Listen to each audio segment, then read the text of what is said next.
بسم الله الرحمن الرحيم. الحمد لله والصلاة والسلام على سيدنا رسول الله سيدنا محمد صلى الله عليه وسلم. أما بعد، مشاهدي الكرام، السلام عليكم ورحمة الله وبركاته، وأهلا وسهلا ومرحبا بكم من جديد.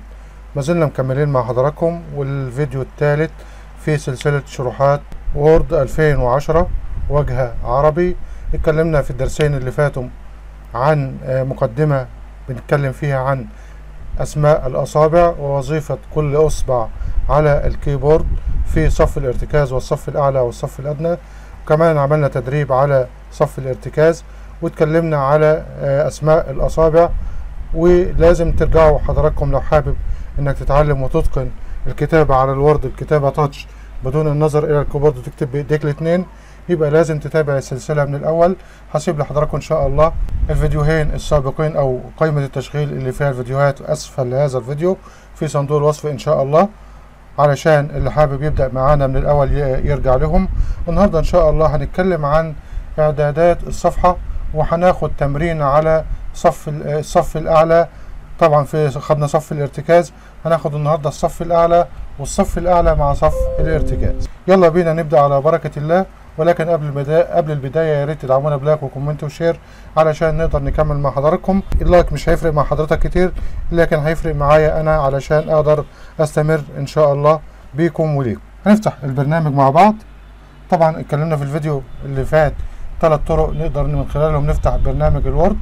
بيفتح معايا البرنامج بالشكل ده يا حضرات. طيب الصفحة قدامي بالشكل ده، لا أنا عارف لها طول من عرض، ولا عارف أبعادها قد إيه، ولا عارف أي حاجة. طبعا لما بنيجي نطبع الورق ده له مقاسات. أنا هطبع على ورقة A4 اللي هي الشائعة، والمعظم يعني 80 أو 75% من الشغل بيكون عليها، ولا هطبع مذكرات صغيرة، ولا أنا عايز ورقة ال A4 دي بالطول أو بالعرض، ولا هنطبع على A3 ولا A5 اللي هو المقاس الصغير، ولا A3 اللي هي الدبل اللي هي 2 A4. كل ده هنعرف ازاي نقدر نتحكم فيه من خلال فيديو النهارده. الصفحة قدامي زي ما حضراتكم شايفين، علشان اقدر اتحكم في ابعاد الصفحة واحدد هي افقي او رأسي او بالطول او بالعرض، وايه حجم الورقة اللي انا هشتغل عليه، وازاي اقدر احدد هوامش الصفحة. يبقى اول حاجة هختار تخطيط الصفحة. هندوس على التبويب ده كده، هيديني كل الاوامر الخاصة بإعدادات. منها هندوس على أول حاجة هوامش. هو عطيني هنا مجموعة هوامش افتراضية ومحدد ليا الهوامش دي. لو حاجة منهم ماشية معايا هدوس عليها واختارها ويقوم محددها ليا اوتوماتيك. طيب لو أنا عايز أعمل هامش مخصص، يعني حاجة بإيدي مش موجودة في دول، هعمل إيه؟ هدوس تحت كده على هوامش مخصصة. تمام كده هيفتح معايا النافذة دي يا حضرات. من خلال النافذة ديت هقدر أحدد هوامش الصفحة زي ما أنا عايز. بس قبل ما نحدد الهوامش، عندنا الأفقي والرأسي. الأفقي يعني الورقة بتكون بالعرض كده، العمودي أو الرأسي الورقة بتكون بالطول من فوق لتحت. أما الأفقي فبتكون بالطول من اليمين للشمال أو الشمال لليمين، علشان تبقوا حضراتكم عارفين. فهو بيفتح لك على الوضع اللي هو الرأسي أو العمودي، اللي هي الطول بتاعها بيكون من فوق لتحت. لو حابب تغيرها عشان مثلا هتعمل مذكرة أو شكل كتابة معينة أو كتيب أو مذكرة بشكل معين، هيكون الورق مثلا بالطول من الشمال لليمين وهيفتح على الشمال أو على اليمين، يبقى هتختار النسق ده يا حضرات. حتى هتلاحظ تلاقي الشكل معايا اختلف في النموذج اللي هو بيديهولك ده. هنخليها رأسي زي ما كانت أو عمودي زي ما كانت. من هنا يا حضرات هنقدر نحدد الهوامش. يا إما أمسح الموجود ده واكتب زي ما أنا عايز، مثلا 1. هنمسح اللي موجود بالشكل ده كده يا حضرات، بعدين نكتب مثلا 1. يعني أنا عايز الهامش الأعلى يكون 1 سنتي. طيب الأسفل أو الأيسر هنبدأ مثلا بالأيسر، هنخليها مثلا 1.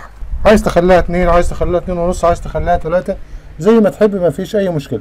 طبعا هو ممكن تزود وتنقص بالأسهم دي كده، وممكن تمسح وتكتب زي ما حضرتك عايز. طيب بعد كده بيقول لي هامش التوثيق. يعني ايه التوثيق يا حضرات، ويعني ايه هامش التوثيق؟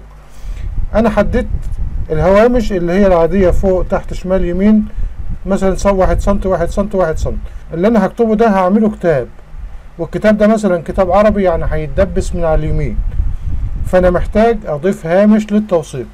ممكن مثلا لو انا عامل هوامش كبيرة فوق هتبقى كفاية، يعني لو انا عامل الهوامش كلها 2 سنتي او 3 سنتي هيبقى الدبوس هينزل معايا وهتبقى الدنيا زي الفل. انما لو انا عامل هوامش الصفحة كلها 1 سنتي فمش هينفع للتوثيق، لازم اضيف له كمان 1 سنتي. فبضيفه في الحقل ده يا حضرات، ده اسمه هامش التوثيق يعني هامش الدبوس. وبحدد انا عايزه على اليمين، بيقول لي موقعه يعني مكانه، ولا على الشمال. طبعا لو كانت مذكرة انجليزي هخليها على الشمال او اي لغة اجنبية، لو كانت مذكرة بالعربي هخليها على اليمين وابدأ اشتغل. طيب عرفنا دلوقتي ازاي نحدد هوامش الصفحة، وعرفنا ازاي نتحكم فيها، وازاي نخلي الورقة بالطول او بالعرض.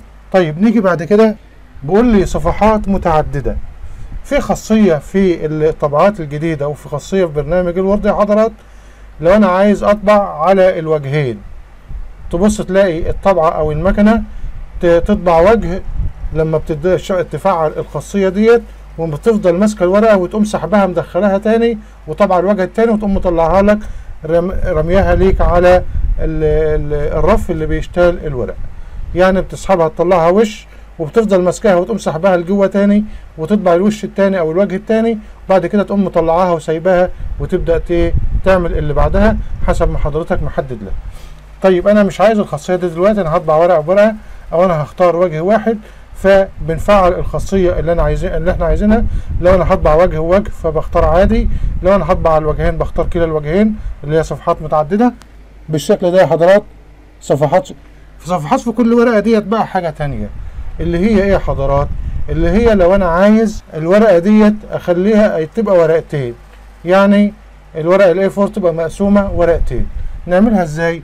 فانا هختار الخيار ده كده، هقول له صفحات في كل ورقة، ولازم تكون بالعرض بقى عشان تنفع معايا ورقتين.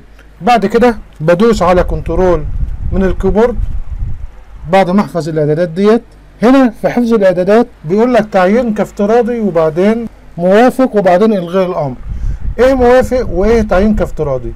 لو حضرتك اخترت تعيين كافتراضي، كل ما تيجي تفتح البرنامج هيفتح لك على الاعدادات اللي حضرتك حفظتها. طيب لو قلت له موافق هينفذ لك على المستند اللي حضرتك شغال فيه بس. يا رب يكون الكلام واضح. طيب هننفذ على المستند اللي احنا فيه بس. لو لاحظنا هنلاقي الورقة بقت بالشكل ده، بقت بالطول من فوق لتحت اهيت. طيب لو رجعنا عشان نوضح اكتر، لو خليناها لو خليناها بالشكل ده كده هتبقى من فوق لتحت هنطبق، ولو عكسناها هتبقى بالطول من الشمال لليمين. طيب هنخليها عمودي، هنخليها افقي من الشمال لليمين علشان احط الورقتين جنب بعض، وهحفظ الاعدادات. بقت معايا بالشكل ده.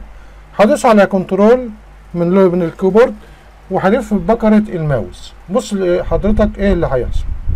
اهي عملت لي ورقة في جنب اهيت وجنب فاضي.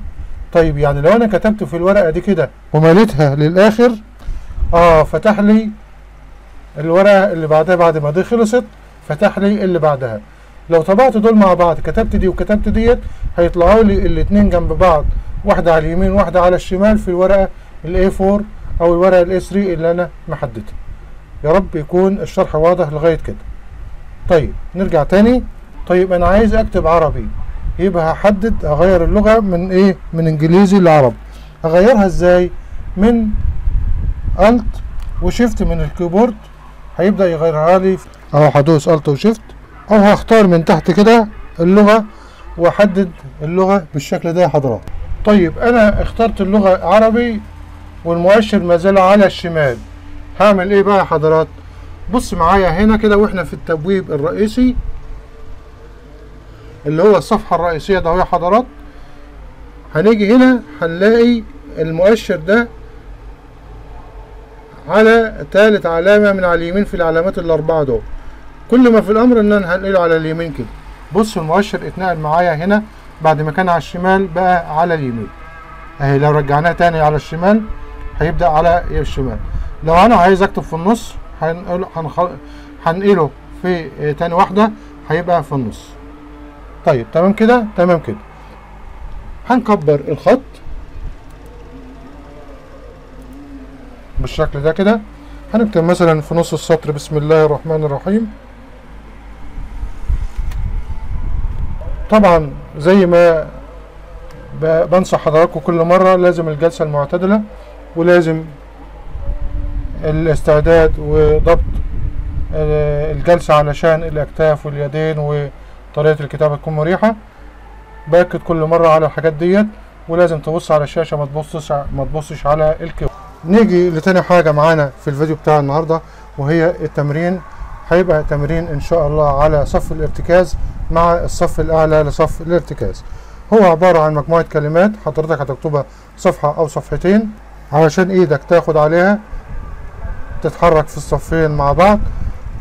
طبعا احنا بنتحرك للصف الأعلى وبننزل للصف الأسفل بعد ما نخلص. زي ما حددنا في الفيديو اللي فات، كل صباع له أزرار معينة في كل صف بيأدي المهام بتاعته فوق أو تحت، ويرجع يرتكز على مكانه أو على النقطة بتاعته أو المفتاح اللي بيرتكز عليه في الصف الوسطاني اللي اسمه صف الارتكاز. هنكتب مثلا عاقل، هنقول ثبت، ضبع. أنا بحاول أجيب لحضراتكم كلمات لها معنى. هنقول مثلا خب، هنقول مثلا ألعاب، بق، قبر. معلش جت كلمة تحت فيها حرف من الصف التحتاني. هنقول مثلا صلع، غلت، بلح، حلب، كتاب، فقر، عروش، كلاب، خبايا، علم، ملح، حلم، كلب، صقر. بالشكل ده يا حضرات هنكتب الكلمات ديت علشان ايدينا تتعود على صف الارتكاز والصف الاعلى. هو في بعض كلمات جت فيها حروف من الصف الاسفل، بعتذر لحضراتكم، علشان ان شاء الله في الفيديو اللي جاي هناخد تمرين على الصف الاسفل، ويبقى كده التمرين كامل على الكيبورد. وهنكمل مع بعض اعدادات الصفحة واعدادات الجداول، وهنكمل ان شاء الله في السلسلة. طيب في حاجة هنا انا لاحظتها وانا بشتغل مع حضراتكم، وهي انه الترتيب جاي لي بالبوصة. انا عايز احول البوصة ديت لسنتيات زي ما حضراتكم شايفين كده. طيب هنتغلب على المشكلة دي ازاي يا حضرات؟ بسيطة خالص. هنفتح قائمة ملف، هندوس على خيارات، هختار منها خيارات متقدمة، وهندور على حاجة هنا اسمها وحدة القياس. هنزل تحت شوية كده اهي يا حضرات، اظهار القياس او وحدات القياس. كاتب لي هنا بوصة او انش لو كانت القوائم بالانجليزي. هفتحها كده، هتعطيني مجموعة الخيارات اللي هي البوصة والسنتيمتر والمليمتر والنقاط والبيكة. احنا طبعا متعودين على السنتيمتر، هختار سنتيمتر. لاحظ لما ادوس عليها واعمل حفظ ايه اللي هيظهر فوق هنا كده يا حضرات. لما نفتح النافذة دي من تاني، علامة الانش اللي هي النقطتين او البوصة اللي هي الشرطتين اللي كانوا فوق هنا اتمسحوا، وبدأ كاتب لي بقى بالسنتيمتر اهوت. هقدر مثلا احدد، هنخليها مثلا 1 سنتي.